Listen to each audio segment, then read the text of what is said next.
నేను రావాలని కానీ నేను వస్తే బాగుంటుందని కానీ ఆయన ఎప్పుడు అడగలేదు, ఆయన నోరాలు అడగలేదు.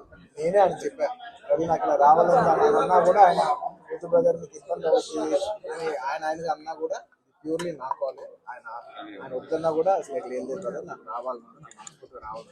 నా ఫ్రెండ్స్ అంటూ ఎవరైనా ఉంటే వాళ్ళు ఏ ఫీల్డ్లో ఉన్నా ఏ పార్టీలో ఉన్నా నాకు పార్టీకి సంబంధం లేకుండా నా మనసుకు నచ్చిన వాళ్ళు ఎవరైనా ఉంటే ఎవరు ఏ ఫీల్డ్ అయినా ఉంటే నేను వచ్చి వాళ్ళని సపోర్ట్ చేయడానికి నాకు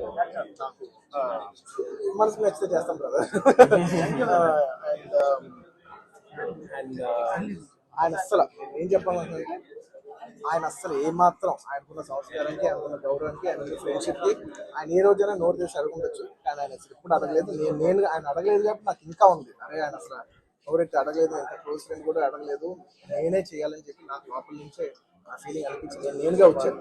ఆయన కొంచెం అక్కర్లేదు బ్రదర్, మీరు ఇబ్బంది పడతారన్నా కూడా పర్లేదు బ్రదర్ నేను వస్తాను, నేనే ఆయన సపోర్ట్ చేద్దామని వచ్చాను. ఎందుకంటే ఈ 5 ఏళ్ళలో మేము మామూలుగా చాలా మంది చూస్తూ ఉంటాం కదా, 5 ఏళ్ళు మామూలుగా ఏదో ఫస్ట్లో కొంచెం కనబడి ఏదో లాస్ట్లో ఒక సంవత్సరం లాస్ట్ ఒక 6 నెలలో సంవత్సరం తిరుగుదాం అనే ఒక మైండ్ సెట్ ఉన్నారు. కానీ రవి గారు అలా కాకుండా 4-5 ఏళ్ళు ఆయన మొత్తం ఆయన ప్రాణం, ఆయన మనసంతా కూడా ఆయన నియోజకవర్గం మీద ఉంటే నాకు అర్థమవుతుంది ఎంత అంటే ఒక కష్టపడి పనిచేసే పర్సన్కి అవతల పర్సన్ కష్టపడి నాకు తెలిసిపోతుంది.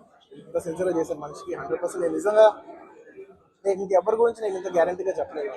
ఈ వ్యక్తి ఇంత కష్టపడ్డాను, నేను దగ్గర నుంచి కళ్ళారా చూశాను కాబట్టి నేను చెప్పగలుగుతున్నాను. అలాంటి మా రవి గారు ఇలాంటి ఎన్నెన్నో విజయాలు సాధించాలని మనస్ఫూర్తిగా కోరుకుంటూ అండ్ అలాగే